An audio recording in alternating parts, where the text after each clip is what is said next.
गांव के बाहरी हिस्से में एक पुराना जर्जर हवेली खड़ा था, जो दशकों से वीरान पड़ा था। ये हवेली कभी एक अमीर व्यापारी हरविंदर सिंह की थी, लेकिन अब ये केवल खंडहर बन चुकी थी और इसके आसपास का माहौल इतना खौफनाक था कि कोई भी व्यक्ति इसके पास जाने की हिम्मत नहीं करता था। गांव के लोग कहते थे कि यहाँ एक बदला लेने वाली आत्मा का वास है, जो सड़ी हुई लाश की शक्ल में हर किसी को मौत के घाट उतार देती है। लेकिन इस डर के बावजूद कुछ अजीब घटनाएं होती रहती थीं, जो इस कहानी को और भी रहस्यमय बना देती थी। कई साल पहले हरविंदर सिंह की पत्नी राजविंदर एक रात रहस्यमय तरीके से गायब हो गई। उसे ढूंढने के लिए हरविंदर ने दिन रात मेहनत की, लेकिन उसका कोई पता नहीं चला। समय बीतता गया और धीरे धीरे ये रहस्य गांव में एक काले साए की तरह छा गया। लोग कहते थे कि हरविंदर ने अपनी पत्नी को खोने के बाद मानसिक संतुलन खो दिया था और वह पागलपन की हद तक राजविंदर को ढूंढता रहता था। एक दिन उसे गांव के पास एक घने जंगल में राजविंदर की सड़ी गली लाश मिली।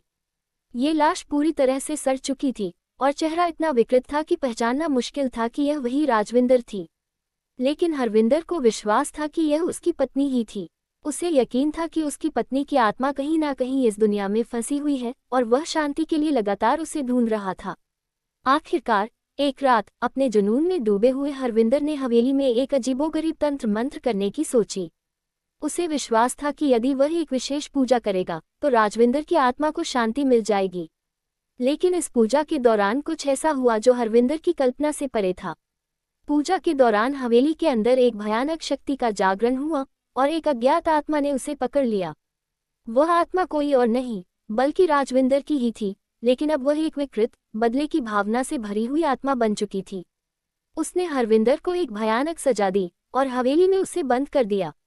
धीरे धीरे वह हवेली इस बदले की भावना से भरी आत्मा के घर में बदल गई। गांव वालों ने महसूस किया कि हवेली में कुछ अजीब हो रहा था। रात के अंधेरे में वहां से खौफनाक आवाजें आती थीं और कभी कभी रोशनी भी जलती थी। कुछ लोग जो भी उस हवेली के पास जाते, उनकी लाशें कुछ दिनों बाद सड़ी गली हालत में मिलती, जैसे उन्हें किसी बुरी शक्ति ने घसीट कर मारा हो।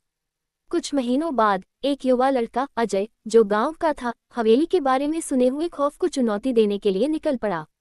उसने सुना था कि हवेली के अंदर किसी तरह की आत्मा बसी हुई है और वह उसे ढूंढने और उस रहस्य को सुझाने की ठान चुका था। वह रात को हवेली के अंदर घुसा और जैसे ही वह अंदर पहुंचा, एक अजीब सी ठंडी हवा ने उसे घेर लिया। अजय ने महसूस किया कि जैसे ही वह हवेली के भीतर आगे बढ़ा, एक अजीब सी चुप्पी ने उसे घेर लिया। फिर उसे महसूस हुआ कि कहीं न कहीं कोई उसके पीछे आ रहा था। वह मुड़ा और उसने देखा कि एक मांसाहारी चेहरे वाली आत्मा उसकी ओर बढ़ रही थी। उसकी आंखों में घृणा और दर्द था। ये वही आत्मा थी जो कभी राजविंदर की थी। उसकी हड्डियां टेढ़ी मेढ़ी थीं और उसका चेहरा भयानक रूप से सड़ चुका था। वह आत्मा, जो अब अपनी मृत देह में घिरी हुई थी, अजय के पास पहुंचते हुए बोली, तुम भी मेरी तरह सड़कर खत्म हो जाओगे। अब कोई भी मुझे शांति नहीं दे सकता। अजय डर के बजाय साहस दिखाते हुए अपनी जगह खड़ा रहा और उसने आत्मा से पूछा, तुम क्या चाहती हो? आत्मा ने गुस्से में कहा, मैंने जो भयंकर दर्द सहा, वही सब अब दूसरों को सहना होगा। अब मैं अकेली नहीं रह सकती। मुझे बदला चाहिए और वह हर किसी से लूंगा जो इस हवेली में आएगा। मैं कभी शांति नहीं पाऊंगी जब तक ये हवेली नहीं खत्म हो जाती। अजय ने आत्मा से कहा, मैं तुम्हारी मदद करूंगा, लेकिन तुम्हें अपनी आत्मा को शांति देनी होगी। लेकिन आत्मा नहीं मानी। उसकी आवाज और तेज हो गई और वह अजय की ओर बढ़ने लगी। उसी समय हवेली के दरवाजे बाहर से बंद हो गए और अजय अंदर फंसा हुआ था। कुछ ही समय में उसकी लाश भी उसी सड़ी हुई अवस्था में पाई गई जैसे बाकी लोगों की थी।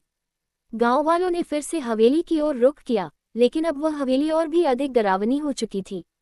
रात के अंधेरे में किसी ने नहीं देखा कि एक और आत्मा वहां अपनी जगह बना चुकी थी। वह आत्मा अब पूरी हवेली में फैली हुई थी और किसी को भी वहां जाने की हिम्मत नहीं हुई। आज भी गांव में लोग कहते हैं कि हवेली के पास से गुजरने पर अजीब आवाजें सुनाई देती हैं और कभी कभी सड़ी हुई लाशों के दृश्य भी देखे जाते हैं।